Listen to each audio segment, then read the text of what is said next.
ভাঙাচোরা বিজেপি সংগঠন, জঙ্গলমহলের নেতাদের ভরসা নয় নয়া এই রাজ্য সভাপতি, চরম গোষ্ঠীকন্দল এবং যার জেরে জঙ্গলমহলের সংগঠন এই মুহূর্তে একেবারে ধুঁকছে। ঝাড়গ্রামে এখনো বিজেপির 4টি গোষ্ঠী রয়েছে।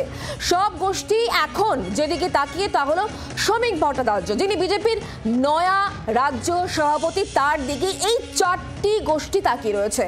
বর্তমান জেলা সভাপতি স্বেচ্ছাচার করছেন, নিয়ম নীতি মানছেন না বিজেপির জেলা সভাপতি। সরব জঙ্গলমহলের বিজেপির একটা বড় অংশ।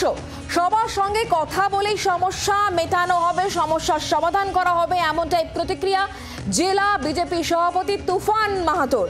জঙ্গলমহল যেখানে বিজেপির সংগঠন একেবারেই ভাঙাচোরা, জঙ্গলমহলের নেতাদের এখন ভরসার জায়গা একজনই, বিজেপির নয়া রাজ্য সভাপতি শ্রমিক ভট্টাচার্য। চরম গোষ্ঠীকন্দল এখানে, এবং যার জেরে কিন্তু জেরবার হচ্ছে বিজেপির একেবারে নিচু তলার কর্মীরা, জেরবার জঙ্গলমহলের সংগঠন। ঝাড়গ্রামে এখনো বিজেপির 4টি গোষ্ঠী রয়েছে এবং এই 4টি গোষ্ঠী এখন যেদিকে তাকিয়ে তা হলো শ্রমিক ভট্টাচার্যের দিকে। আমরা বিষয় নিয়ে আরো জানার কথা বলবো। সৌরভ চৌধুরী এই মুহূর্তে আমাদের সঙ্গে রয়েছেন, আমাদের প্রতিনিধি সরাসরি। সৌরভ, জঙ্গলমহলে বিজেপি যে ভাঙাচোরা সংগঠন, গোষ্ঠীদ্বন্দ্ব, 4টে এই মুহূর্তে গোষ্ঠী রয়েছে, যারা এই মুহূর্তে তাকিয়ে রয়েছেন নয়া বিজেপি রাজ্য সভাপতির দিকে। কি অবস্থা জঙ্গলমহলে বিজেপি সংগঠনের, কেন এই দুর্দশা? দেখো, 2019 সালে এই সিটটা কিন্তু বিজেপি তারা জয়লাভ করেছিল।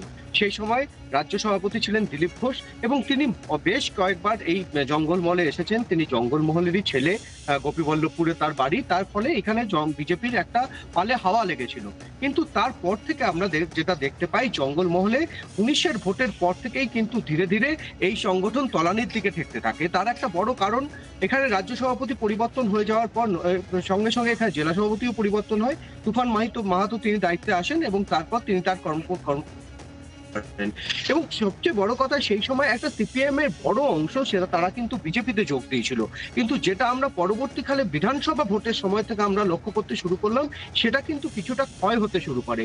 এটা কিন্তু একটা বড় কারণ যে বিজেপির সংগঠন দুর্বল হওয়ার। তার পাশাপাশি এরপরে বিধানসভা ভোটে সবকটা সিটি বিজেপি হারে, পঞ্চায়েতেও খুব খারাপ অবস্থা এবং পরবর্তীকালে লোকসভা নির্বাচন।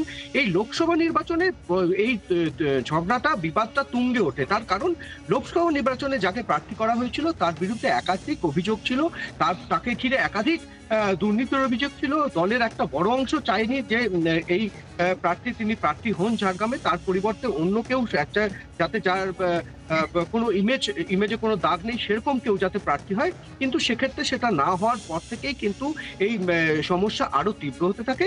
এবং তারপরে যেটা অভিযোগ, মূলত এখন যে গোষ্ঠীগুলোর কথা এখানে বলা হচ্ছে, তারা মূলত যেটা অভিযোগ করছেন যে এই ভোটের সময় নির্দিষ্ট একটা বড় অঙ্কের টাকা পয়সা এখানে খরচের জন্য আসে ভোটে, কিন্তু সেই টাকা পয়সা সঠিকভাবে ডিস্ট্রিবিউট করা হয়নি। যাকে যাকে যে ভাগ দেওয়ার কথা ছিল সেটা দেওয়া হয়নি, হিসেব ভুল দেখানো হয়েছে। শুধু তাই নয়, যারা পুরনো কর্মী ছিলেন তাদেরকে এখানে সঠিকভাবে ডাকা হয়নি, তাদেরকে সম্মান দেওয়া হয় না।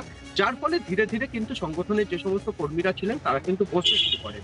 এবং সবচেয়ে বড় তাৎপর্যপূর্ণ হলো, কিছুদিন আগেই ঝাড়গ্রামে এই বিজেপি সংগঠনের কিছু লোক তারা কিন্তু আলাদা একটা সংগঠন তৈরি করেন, যেটা কিনা বিজেপিরই যে সমস্ত কর্মীরা দুর্নীতির সঙ্গে যুক্ত তাদের মুখোশ খুলে দেওয়ার জন্য তারা একটা সংগঠন তৈরি করেন, যেটা আদতে তৃণমূলকে বেশ কিছুটা সুবিধা করে দেবে, এমনটাই কিন্তু মনে করা হচ্ছে। আর ঠিক এই জায়গা থেকে সৌরভ, আমি একবার শোনানোর চেষ্টা করব, এই যে নতুন জেলা সভাপতি, তার বিরুদ্ধে একাধিক অভিযোগ রয়েছে। তিনি স্বেচ্ছাচার করছেন, তিনি নিয়ম নীতি মানছেন না, পুরনোদের সম্মান দিচ্ছেন না। যারা এই ক্ষোভ প্রকাশ করছেন সেই সমস্ত বিজেপি কর্মীদের বক্তব্য শোনাবো।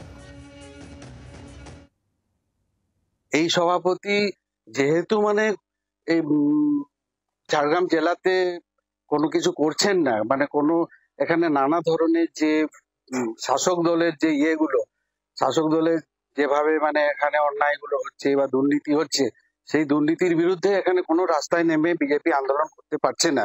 তো আমরা চাই যে আন্দোলন হোক, এবং সেই আন্দোলন না হওয়ার জন্য আমরা যে বিভিন্ন এখানে মন্ডল, জেলার যে মন্ডল বা বিভিন্ন নেতারা সবাই মিলে আমরা এখানে একত্রিত হয়েছি। এবং একত্রিত হয়ে এই জন্যই হয়েছি যে যদি এই জেলা সভাপতিকে রাজ্য কোনোভাবে পরিবর্তন করে তাহলে আমাদের যিনি এখানে জেলা সভাপতি হবেন, উনি যদি দক্ষ হন তাহলে আমরা ওনার সাথে মিলেমিশে কাজ করব। ঝাড়গ্রামে এই মুহূর্তে বিজেপির কতগুলো গোষ্ঠী? বিজেপির অনেক গোষ্ঠী রয়েছে, এখানে গোষ্ঠীর কথা বললে আর শেষ হবে না। আর সংগঠনের মধ্যে কোনো কিছু নেই, একদম জিরো। এই দুই একজন মিলে করে বসে আড্ডা মেরে গল্প করে, এটা তো সংগঠন নয়, একদম তলানিতে ঠেকে গেছে সংগঠন। আপনারা কি পেছন থেকে বিজেপির কাজ করছেন না বিজেপির বিরোধিতাই করছেন? না, আমরা কোনো বিজেপির কাজ করছি না। হ্যাঁ, আমরা আমাদের সংগঠন নিয়ে ব্যস্ত আছি। বাংলার আওয়াজ, বাঙালির আবেগ, জি 24 ঘন্টা।